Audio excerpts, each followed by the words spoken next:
Okay, നമ്മൾ നേരത്തെ പഠിച്ച വൃത്തിന്റെ ബാക്കി പഠിക്കാം. നമ്മൾ എല്ലാ കിങ്ഡങ്ങളും പഠിച്ചതാണ് അല്ലേ? അതായത് കിങ്ഡം മുനീറ, പ്രൊഡിസ്റ്റ, പ്ലാന്റ്, പഞ്ചി, അനിമാലി എല്ലാം പഠിച്ചു കഴിഞ്ഞു. നമുക്കിനി എന്താ നോക്കാന്ന് വെച്ചാൽ വിഡാഗർ 1969 ക്ലാസിഫിക്കേഷൻ നടത്തുമ്പോൾ അദ്ദേഹത്തിന് അറിഞ്ഞുകൂടാത്ത ചില ജന്തുക്കൾ ഉണ്ടായിരുന്നു. അതിനുശേഷം അദ്ദേഹത്തിന് അറിയാമായിരുന്ന ജന്തുക്കളെ തന്നെ അദ്ദേഹം ക്ലാസിഫൈ ചെയ്യാതെ വിട്ടുപോയി. അങ്ങനെ 3-4 ആശാന്മാരുണ്ട്. 1969 വൈകിട്ട് ക്ലാസിഫിക്കേഷൻ ചെയ്യുമ്പോൾ ഈ പ്രയോൺസ് എന്നൊരു ജീവജാലത്തിനെ കുറിച്ച് ഒരു ഐഡിയ ഇല്ല. റീസെന്റ് ആയിട്ട് കണ്ടുപിടിച്ചത് ഈ വൈറോയിഡ് എന്ന ജീവജാലം എന്ന് പറയാനൊക്കത്തില്ല, പ്രയോൺസിന്റെ ജീവജാലം എന്ന് പറയാനല്ല, പറയുകയാണ്. ഈ വൈറോയിഡ് എന്ന ഓർഗനിസത്തെ 1971 കണ്ടുപിടിക്കുന്നത്. അപ്പോഴും അദ്ദേഹത്തിന് അറിയാൻ സാധ്യതയില്ല. വൈറസ് അദ്ദേഹം നോക്കി, അന്ന് വൈറസിനെ കുറിച്ച് അറിയാം, പക്ഷേ അദ്ദേഹത്തിന്റെ സ്ട്രക്ചർ വെച്ചിട്ട് അത് ക്ലാസിഫൈ ചെയ്തില്ല.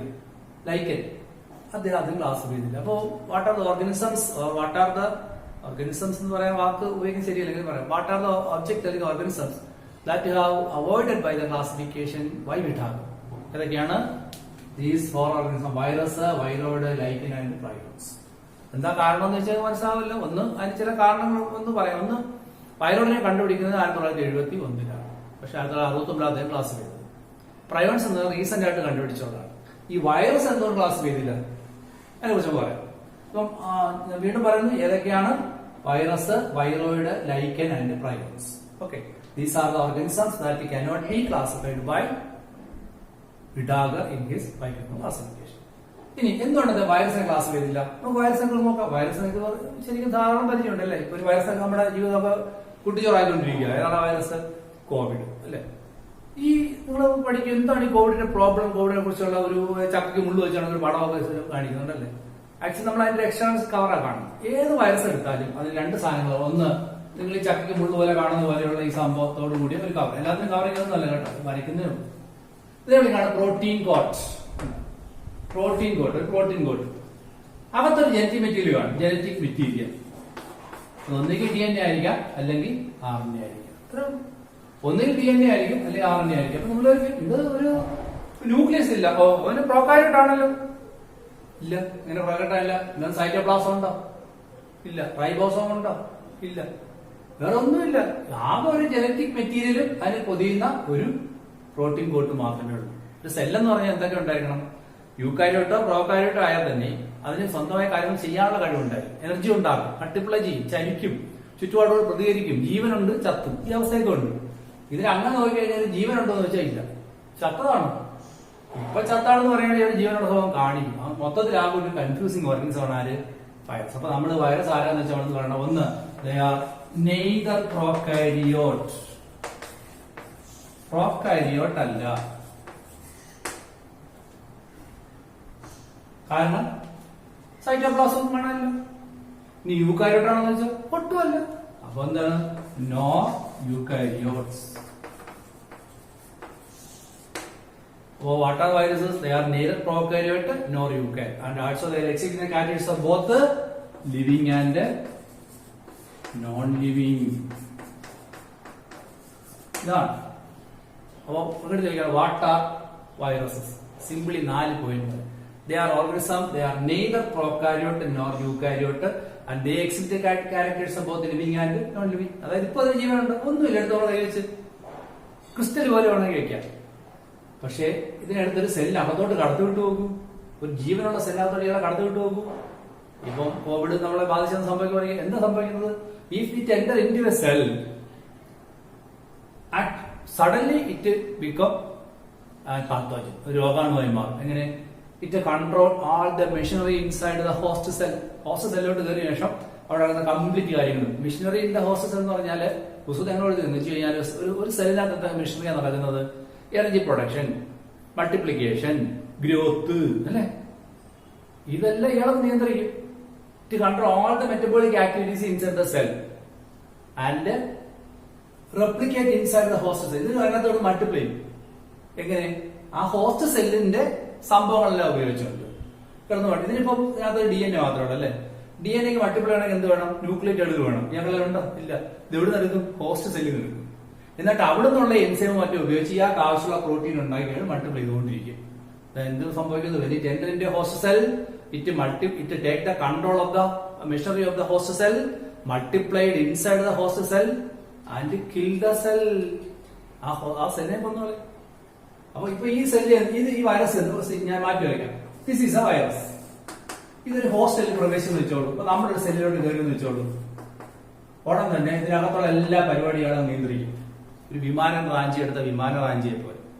വിമാന റാഞ്ചിയിൽ അറിയാൻ ഹൈജാക്കേഴ്സ് അവർ കയറി കഴിഞ്ഞാൽ അവർ പെട്ടെന്ന് തോക്കൊക്കെ എടുത്തിട്ട് പറയും, പൈലറ്റ് പറയും, പൈലറ്റ് ഞാൻ പറയുന്നത് കേട്ടോളൂ, വിമാനം ഇന്നടത്തേക്ക് വിടും. ഇല്ലെങ്കിൽ ഇപ്പോ വിമാനത്തിന് ഗ്ലാസ് വെടിവെച്ച് പൊട്ടിച്ചാലും മതി. പറക്കുന്ന വിമാനത്തിന് ഗ്ലാസ് വെടിവെച്ച് പൊട്ടിച്ചു കഴിഞ്ഞാൽ അതിനകത്ത് പ്രശ്ന വ്യത്യാസം ഉണ്ടായി ആൾക്കാരെല്ലാം മരിക്കും. അല്ലെങ്കിൽ പൈലറ്റ് വെടിച്ചു വന്നാലും മതി. അപ്പൊ ഇങ്ങനെ എന്ത് ഭീഷണിപ്പെടുത്തിയിട്ട് അതിൽ ഇഷ്ടമുള്ളത് വിമാനം കൊണ്ട് ഇറക്കുന്ന പോലെ. കണ്ടഹാറൊക്കെ നമ്മുടെ തന്നെ ഒരു വിമാനം അടിച്ച് കണ്ടഹാരം കൊണ്ട് അദ്ദേഹം നിങ്ങൾ സിനിമയിലെ കണ്ടിട്ടുണ്ടായിരിക്കും. അതുപോലെ ഇതുപോലെ ഇയാൾ കയറി കഴിഞ്ഞാൽ എല്ലാ മിഷനും ഇയാൾ കൺട്രോൾ ചെയ്യും. എന്നിട്ട് ഇയാൾ അതിനകത്ത് നിന്ന് ഈ സെല്ലിനകത്തുള്ള സാധനങ്ങളൊക്കെ ഉപയോഗിച്ച് മൾട്ടിപ്ലൈ ഉണ്ട്. എന്നിട്ട് ഈ സെല്ലിനെ പൊട്ടിച്ച് നശിപ്പിച്ച് കൊന്നിട്ട് ആശാമാരെല്ലാം പുറത്തേക്ക് ചാടും. പിന്നെ പ്രത്യേകം എന്താ പറയാ, ഒരു വൈറസ് ഒരു സെല്ലിൽ പ്രവേശിക്കുന്നെങ്കിൽ അതിനകത്ത് മൾട്ടിപ്ലൈ എത്രണ്ണം പുറത്തിറങ്ങും? 100 എണ്ണം പുറത്ത് വരും. അതിന് കുറച്ച് സമയം പിടിക്കും. എയ്ഡ്സ് വൈറസ് ആണെങ്കിൽ ഒരു 5-6 വർഷമൊക്കെ എടുക്കും. കുറച്ച് കാലം കൊണ്ടെങ്കിലും ശരീരം മുഴുവൻ കീഴടക്കാൻ 5-6 വർഷം എടുക്കും. എന്നിട്ട് 100 എണ്ണം പുറത്തേക്ക് ഇറങ്ങുമ്പോൾ ഈ 100 എണ്ണം ആയില്ലേ, 100 സെല്ല് ആക്രമിക്കും. അപ്പൊ അവിടെ മൾട്ടിപ്ലൈ 2 ദിവസം കഴിഞ്ഞാൽ 5-6 ദിവസം പുറത്തേക്ക് ഇറങ്ങുമ്പോൾ 1000 സെല്ല് 1000 മൾട്ടിപ്ലൈ ഇങ്ങനെ മൾട്ടിപ്ലൈ കൊണ്ടേയിരിക്കും. അങ്ങനെ മൾട്ടിപ്ലൈ കൊണ്ടിട്ട് അവസാനം നമ്മുടെ സെല്ലുകളെല്ലാം ഇതിനെ കീഴടക്കാൻ ഒക്കാതെയായി ഈ രോഗത്തിന് അടിമപ്പെട്ട് അങ്ങനെയാണ് നമ്മളിപ്പോ ഈ അസുഖം ഉണ്ടാകുന്നത്, കോവിഡ് അസുഖം ഉണ്ടാകുന്നതും പിന്നീട് എയ്ഡ്സ് ഉണ്ടാകുന്നതും പിന്നെ എല്ലാ രോഗങ്ങളും ഉണ്ടാകുന്നത് ഇങ്ങനെയൊക്കെ തന്നെ. പിന്നെ ചില വൈറസുകൾ കുറെ കഴിയുമ്പോൾ സ്വമേധ അങ്ങ് ഇല്ലാതാവുകയും നമ്മുടെ ശരീരത്തിന്റെ റെസിസ്റ്റൻസ് കൊണ്ട് നശിക്കുകയൊക്കെ ചെയ്യുമ്പോഴാണ് നമ്മുടെ രോഗത്തിന് ഭേദമാകുന്നത്. എയ്ഡ്സ് പോലെയല്ല വൈറസിന് HIV വൈറസിനെ നമുക്ക് കീഴടക്കാൻ ഒക്കാത്തതുകൊണ്ട് രോഗി മരിച്ചു പോകും. ഇപ്പോഴത്തെ കോവിഡിന്റെ അവസ്ഥയും ഇങ്ങനെയൊക്കെ തന്നെയാണ്. ഓക്കെ, സോ ഞാൻ എന്തൊക്കെ പറഞ്ഞു? What are viruses? They are neither prokaryote nor eukaryote. They exhibit the characters of both living and non-living. ഇവ എങ്ങനെ ഇതിനെക്കുറിച്ച് ഒരു ചിന്ത ഉണ്ടായത്? അപ്പൊ വൈറസിനെ കുറിച്ച് ഞാൻ പറഞ്ഞു. Then what happens when a virus attack a host cell? It controls the machinery of the host cell, multiply inside the host cell and kill the host. അല്ലേ? എന്നിട്ട് പുറത്തേക്ക്. ഇപ്പൊ എന്താണ് ഈ കാരണം പറഞ്ഞാൽ ഏകദേശം ഒരു 1800 ആയ കാലഘട്ടത്തിൽ 1900 കാലഘട്ടത്തിലേക്ക് എത്തിയപ്പോഴേക്കും, വർഷം ഞാൻ കറക്റ്റായിട്ട് പറയാം, പുസ്തകത്തിൽ കുറെ വർഷങ്ങൾ കൊടുത്തിട്ടുണ്ട്, 1892 ആയപ്പോഴേക്കും 1800 ഞാൻ പറഞ്ഞു വൈറസ് എന്നുണ്ട്. 1969 വിടാർ ക്ലാസ്സിൽ വൈറസിനെ കുറിച്ച് അറിയാം. പക്ഷെ ഇത് എവിടെ കൊണ്ട്? പ്രോകാരിയോട്ടല്ല. പ്രോകാരിയോട്ട് എവിടെ ഇടാമായിരുന്നു? മുനീറ. യൂകാരിയോട്ടല്ല, എവിടെ ഇടാമായിരുന്നു? പ്രോട്ടിസ്റ്റ്. പക്ഷെ രണ്ടുമല്ല, ഇതിനോട് വിടാകങ്ങളും ഇത്രേ ഉള്ളൂ. അപ്പോൾ 1800 ആയപ്പോഴത്തേക്കും ലൂയി പാസ്റ്റർ പോലെ ചില സയന്റിസ്റ്റുകൾക്ക് ഒരു സംശയം, ബാക്ടീരിയ അല്ലാതെ രോഗം ഉണ്ടാക്കുന്ന മറ്റാരും ഇവിടെ ഉണ്ട്. ബാക്ടീരിയ അല്ലാതെ മറ്റേതോ ഒരു സൂക്ഷ്മജീവി ജന്തുക്കൾക്ക് രോഗങ്ങൾ ഉണ്ടാക്കുന്നു ലൂയി പാസ്റ്റർ സംശയം. അദ്ദേഹം എന്തായാലും ശരി, എന്താ ചെയ്യുന്നോ, ഈ രോഗം ഉണ്ടാക്കുന്ന ഒരു വസ്തു അത് ബാക്ടീരിയ അല്ല, പക്ഷെ ഒരു ജീവിയാണെന്ന് അദ്ദേഹത്തിന് മനസ്സിലാക്കാൻ കഴിഞ്ഞില്ല. അദ്ദേഹം എന്ത് ചെയ്തു, അതിന് വൈറസ് എന്ന് പേര്. വൈറസിന്റെ വാക്കിന്റെ അർത്ഥം വെനം എന്നാണ്, or poisonous fluid. Venom or poisonous fluid എന്നാണ് അതിന്റെ വാക്കിന്റെ അർത്ഥം. So what is the word meaning venom? Sorry, word meaning virus. Virus means venom or poisonous fluid. എത്ര പോയിന്റുകൾ പറഞ്ഞു ഞാൻ? ഒരു പോയിന്റ് കൂടെ പറഞ്ഞു, രണ്ടാമത്തെ. What is the word meaning venom? What is the word meaning virus? Venom or poison fluid. ആരാണ് ഇതിന് പേര് കൊടുത്തത്? Louis Pasteur. നമുക്കറിയാം ആരെ പാസ്റ്റർ ആരാണ്? പാസ്റ്ററൈസേഷൻ പോലെയുള്ള മെത്തേഡ് കണ്ടുപിടിച്ച സയന്റിസ്റ്റ് ലൂയി പാസ്റ്റർ. പേപ്പർ വിഷയത്തിന് മരുന്ന് കണ്ടുപിടിച്ച സയന്റിസ്റ്റ്. അദ്ദേഹമാണ് ആദ്യമായിട്ട് വൈറസ് എന്നൊരു സംഭവം. അദ്ദേഹം ഒരു വൈറസ് കണ്ടതൊന്നുമില്ല, അദ്ദേഹം ഊഹിക്കുകയാണ് ചെയ്തത്. അത് രോഗം ഉണ്ടാക്കാൻ കാരണമായ ഒരു ഫ്ലൂയിഡ് ഉണ്ട്, ജീവിയാണെന്നൊന്നും അദ്ദേഹം പറയുന്നില്ല. അതുകൊണ്ട് അദ്ദേഹം ഒരു വിഷമാണ് അല്ലെങ്കിൽ പോയിസൺ ഉള്ളതാണ്. അതുപോലെ തന്നെ വൈറസ് എന്ന് പേര് കൊടുത്തു. Who named viruses? Louis Pasteur. അത് കഴിഞ്ഞിട്ട് DJ ഇവാനോസ്കി എന്ന സയന്റിസ്റ്റ്. അദ്ദേഹമാണ് ശരിക്കും സംശയിക്കുന്നത്, ബാക്ടീരിയ അല്ല ഈ ആശാൻ, ബാക്ടീരിയ അല്ലാത്തൊരു ജീവജാലം ഭൂമിയിലുണ്ട്, ലൂയി പാസ്റ്റർ പറഞ്ഞ പോലെ. അങ്ങനെ ഇയാളും അത് ശരിക്കും കുറെ കൂടെ ഡീപ്പായി പഠിക്കും. Who suspected that there is an organism which can cause disease other than bacteria? DJ Ivanovsky. Who named the viruses? Louis Pasteur. അപ്പൊ ലൂയി പാസ്റ്റർ പേര് കൊടുക്കാൻ കാരണം എന്ന് പറഞ്ഞാൽ രണ്ടുപേരെ സമകാലികരായി റിസർച്ച് ചെയ്ത രണ്ടുപേരാണ്. അവർ രണ്ടുപേരെ ചേർന്നാണ് റിസർച്ച് ചെയ്യുമ്പോൾ ഒരാൾ ഇങ്ങനെ പറയുന്നു, ഒരാൾ പറയുന്നു അങ്ങനെയാണ്. ഒരാൾ പറയുന്നത് നമുക്ക് ഇതിന് വിഷം എന്ന് പേര് കൊടുക്കാം, മറ്റൊരാൾ പറയുന്നു അങ്ങനെയാണെങ്കിൽ ഇത് ബാക്ടീരിയ അല്ലാത്തൊരു വസ്തുവാണിത്, അപ്പൊ നമുക്ക് അതിന് വൈറസ് വാക്ക് കൊടുക്കാം. അങ്ങനെ രണ്ട് സംശയങ്ങളുണ്ടാകുന്നു. അപ്പോ who named virus means Louis Pasteur. Who suspected that there is an organism which can cause disease and it is other than bacteria? That is DJ Ivanovsky. ഇത്ര മനസ്സിലായല്ലോ. ചെടിക്ക് ഒരു രോഗം വരുന്നുണ്ട്. ഇത് ബാക്ടീരിയ മൂലം അല്ലാതെ അദ്ദേഹം ഉറപ്പിച്ചു. പിന്നെ മറ്റോരോമാണ് എന്ന് ആരാണ് DJ ഇവാനോവ്സ്കി സംശയിക്കുകയാണ്. ബാക്ടീരിയ അല്ല അതിന്റെ കാരണം. ഡീറ്റെയിൽസ് ഒന്നും പഠിച്ചിട്ട് പോകേണ്ട കാര്യമൊന്നുമില്ല, അതിന് കാര്യം പറയുകയാണ്. അപ്പൊ DJ ഇവാനോവ്സ്കി ഇങ്ങനെ ചിന്തിക്കാൻ കാരണം എന്ന് പറഞ്ഞാൽ ടുബാക്കോ ചെടി അത് പുകയില ചെടിക്കകത്ത് ഇലപ്പുള്ളി രോഗം എന്ന രോഗം ഉണ്ടാകും. ഇലക്കകത്തെല്ലാം അങ്ങനെയായിട്ട് പുള്ളിയായിട്ട് രോഗം ഉണ്ടാകും. ഇതിനാണ് മൊസൈക്ക് ഡിസീസ്. മൊസൈക്ക് അറിയാത്ത മൊസൈക്ക് കണ്ടുണ്ട്. ഇവിടെ എല്ലാവരും മാർബിളൊക്കെ പണ്ട് മൊസൈക്ക് അത് കുത്തൂത്തായിട്ട് കിടക്കും അല്ലേ. ഇലക്കകത്ത് അങ്ങനെ കുത്തൂത്ത് കാണുന്ന ഈ രോഗത്തെ മൊസൈക്ക് ഡിസീസ്. അപ്പൊ ഇത് കഴിയുമ്പോ ഈ MW ബീജറിംഗ് ഒരു കാര്യം ചെയ്യും. ഈ ഒരു മൊസൈക്ക് രോഗം പിടിച്ച ഒരു ചെടിയെ മുറിച്ചെടുത്ത് ഒരു പാത്രത്തിനകത്തിട്ട് ഭയങ്കര ഇടിച്ച് പിഴിഞ്ഞ് അതിന് ജ്യൂസ് എടുക്കും. ഇടിച്ച് ചാതച്ച് നമ്മള് ഇപ്പൊ ഇലയൊക്കെ ഇടിച്ച് ജ്യൂസ് എടുക്കത്തില്ല, അതുപോലെ ഇടിച്ച് ജ്യൂസ് എടുത്തിട്ട് ആ ജ്യൂസ് ഒരു പാത്രത്തിൽ വെച്ചോ. ഇതാണ് ജ്യൂസ്. എന്നിട്ട് എന്തറിയാമോ, ബാക്ടീരിയ കടക്കാത്ത ഒരു ഫിൽറ്ററിലൂടെ ഇത് അരിച്ചെടുക്കും. എന്ന് പറയുന്നു രോഗം പിടിച്ച ഒരു ടുബാക്കോയുടെ ഇല എടുത്ത് ഇടിച്ച് പിഴിഞ്ഞ് അതിന്റെ ജ്യൂസ് എടുത്തിട്ട് അത് ബാക്ടീരിയ കടക്കാത്ത ഒരു അരിപ്പിലൂടെ അരിച്ചെടുത്തു. ബാക്ടീരിയ പ്രൂഫ് ഫിൽറ്റർ, ബാക്ടീരിയ കടക്കാത്ത അരിപ്പിലൂടെ. That filtrate is injected into a new plant. എന്നിട്ട് പുതിയ പ്ലാന്റ് ഇൻജെക്ട് ചെയ്യും. That is injected into a new plant. പുതിയ ചെടിക്ക് അത് കുത്തിവെച്ചു. കുറെ കഴിയുമ്പോൾ ചെടിക്ക് രോഗം വന്നു. പരിശോധന പറയാം. രോഗം പിടിച്ച ചെടിയുടെ ഇല എടുത്തു, ടുബാക്കോ ചെടിയുടെ രോഗത്തിന്റെ പേര് മൊസൈക്ക് ഡിസീസ്. ഇടിച്ചു പിഴിഞ്ഞാൽ ജ്യൂസ് എടുത്തു. എന്നിട്ട് ബാക്ടീരിയ കടക്കാത്ത അരിപ്പിലൂടെ അത് അരിച്ചെടുത്തിട്ട് രോഗമില്ലാത്തൊരു ചെടിക്ക് കുത്തിവെച്ചപ്പോൾ രോഗം വന്നു. എന്ത് മനസ്സിലാക്കാൻ ചെയ്യുന്നത്? ബാക്ടീരിയ ആണോ രോഗമാണ്? അല്ല. എന്താ കാര്യം? ബാക്ടീരിയ കടക്കാത്ത അരിപ്പിലൂടെ അല്ല അരിച്ചെടുത്തത്. അപ്പൊ അത് ബാക്ടീരിയ ഇല്ലല്ലോ. ഇല്ല. That filtrate do not contain bacteria. It's a bacteria proof filtrate. So it can cause disease. അപ്പൊ ബാക്ടീരിയ എല്ലാം തെളിഞ്ഞു. ഇനി ഒരു കാര്യം പറയാമോ? ആരാണെങ്കിലും ശരി, ആശാൻ ബാക്ടീരിയേക്കാൾ ചെറുതാണ്. ശരിയല്ലേ?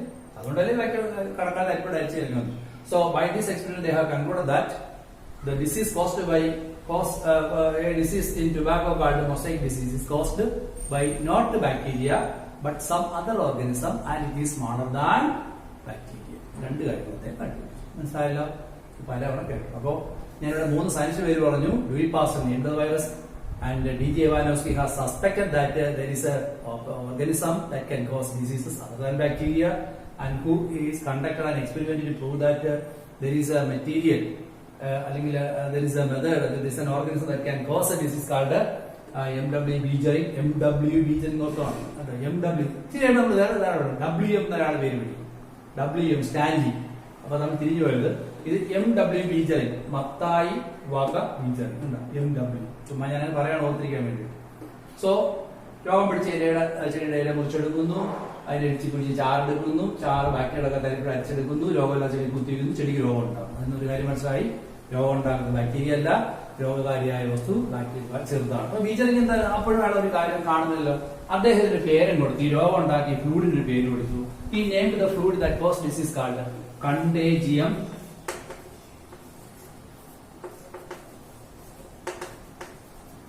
വൈവം ഫ്ലൂയിഡം. ലാറ്റിൻ പദമാണ് കണ്ടേജിയം വൈവം ഫ്ലൂയിഡം എന്ന് പേര് കൊടുക്കും. കണ്ടേജിയം CONTAGIUM കണ്ടേജിയം വൈവം ഫ്ലൂയിഡം എന്ന് പേര് കൊടുക്കും. ഞാൻ മാറ്റി എഴുതാം. He named the fluid as contagium വൈവം ഫ്ലൂയിഡം. അതിന്റെ അർത്ഥം ഇൻഫെക്ഷ്യസ് ലിവിംഗ് ഫ്ലൂയിഡ് എന്നാണ്. ഇൻഫെക്ഷ്യസ് ലിവിംഗ് ഫ്ലൂയിഡ് അർത്ഥം രോഗമുണ്ടാക്കുന്ന ജീവനുള്ള ഒരു ദ്രാവകം എന്നേ അർത്ഥം. ഇതൊക്കെ എന്തെല്ലാം ചോദ്യങ്ങൾ വരും. Who named the viruses? Who suspected that virus is there? Who is first conducted an experiment to prove that the viruses are smaller than bacteria? And what name he given to the filtrate? And what was the meaning of the word? Contagium vivum fluidum. What is the word meaning vivum? Infectious living fluid. അപ്പൊ living എന്നല്ലേ കണ്ടേജ് എന്ന് വെച്ചാൽ നമുക്ക് contagious diseases, പകർച്ചവ്യാധി. അപ്പൊ കണ്ടേജ് എന്ന് വെച്ചാൽ infections ആണ്. വൈവം ലിവിംഗ് ഫ്ലൂയിഡ് പേര് കൊടുക്കും. മനസ്സിലായി? ഇനി കുറെ കൂടെ കഴിയുമ്പോൾ മറ്റൊരു സയന്റിസ്റ്റ് ഉണ്ട്. അതിന്റെ പേരാണ്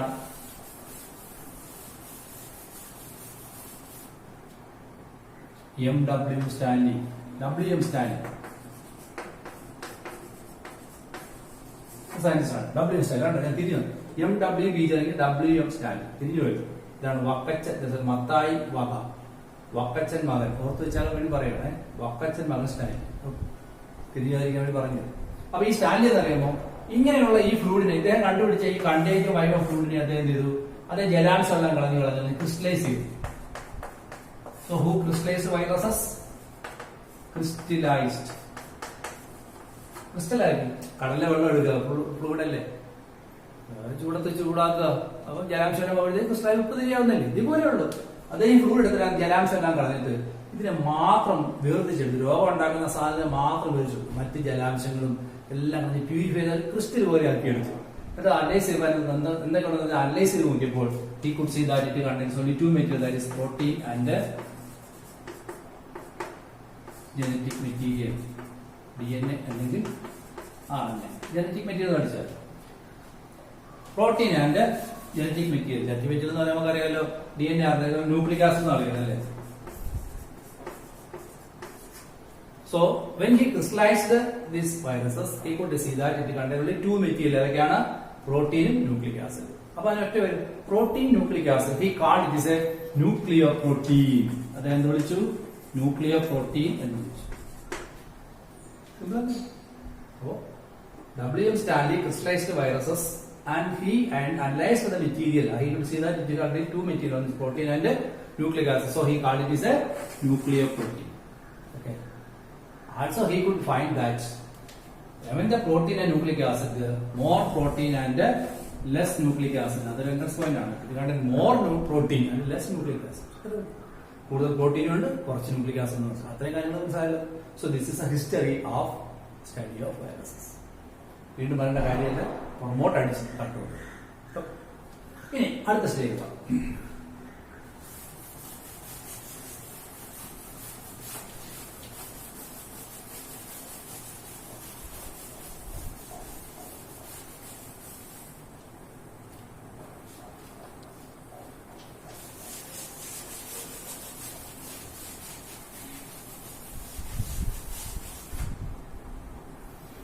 വൈറസിനെ നമുക്ക് ക്ലാസ് ചെയ്യാം. Two type of viruses. ഒന്ന് DNA ആണ് ജനറ്റിക് മെറ്റീരിയൽ എങ്കിൽ അതിനെ വിളിക്കുന്ന പേരാണ് DNA വൈറസ്. ഞാൻ പറഞ്ഞു ജനറ്റിക് മെറ്റീരിയൽ രണ്ട് തരത്തിലുണ്ട്, DNA ആണ്, RNA ആണ്. RNA ആണ് ഇതിന്റെ ജനറ്റിക് മെറ്റീരിയൽ എങ്കിൽ is called RNA virus. Okay, ഓർത്തോണം, എല്ലാ പ്ലാന്റ് വൈറസുകളും RNA വൈറസ് ആയിരിക്കും. അനിമലിനെ ആക്രമിക്കുന്ന വൈറസിനെ നമുക്ക് അനിമൽ വൈറസ് എന്ന് വിളിക്കാം. പ്ലാന്റിനെ ആക്രമിക്കുന്ന നമുക്ക് വിളിക്കാം പ്ലാന്റ് വൈറസ്. അപ്പോ വൈറസുകളെ അതിന്റെ ഹോസ്റ്റ് അനുസരിച്ച് ക്ലാസ് ചെയ്യാം. പ്ലാന്റിനെ ആക്രമിക്കുന്നു, അനിമലിനെ ആക്രമിക്കുകയാണ് അനിമൽ വൈറസ്. പ്ലാന്റിനെ ആക്രമിച്ചാൽ പ്ലാന്റ് വൈറസ്. ബാക്ടീരിയ ആക്രമിച്ചാലോ ബാക്ടീരിയൽ വൈറസ്. അതിനൊരു വേറെ വാക്കുണ്ട്, bacteriophage. So classify virus based on host and genetic material. Classify virus based on host and genetic material. The host അനുസരിച്ച്. If the host of a bacteria is animal, it is called animal virus. If the host of a virus is plant, it is called plant virus. If the host is bacteria, it is called bacteria.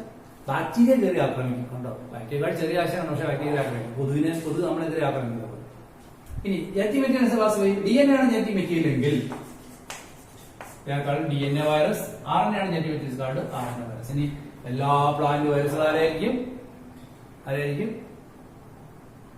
It will be RNA virus. ഇനി എല്ലാ animal വൈറസുകളും all animal viruses may be DNA virus or RNA virus. കണ്ടോ, animal വൈറസുകൾ ആരായിരിക്കാം? DNA virus ആയിരിക്കാം, അല്ലെങ്കിൽ RNA virus ആയിരിക്കാം. എന്നാൽ എല്ലാ ബാക്ടീരിയോഫേജസും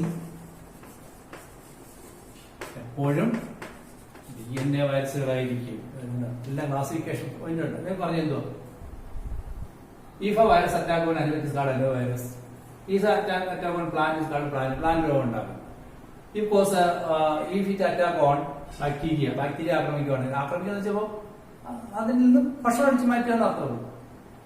ഇസ് കാൾഡ് ബാക്ടീരിയോഫേജ്. ഇനി ജനറ്റിക് DNA ആണെങ്കിൽ DNA വൈറസ്, ജനറ്റിക് RNA ആണെങ്കിൽ RNA വൈറസ്. പിന്നെ ഞാൻ പറഞ്ഞു എല്ലാ പ്ലാന്റ് വൈറസുകളും RNA വൈറസ് ആയിരിക്കും.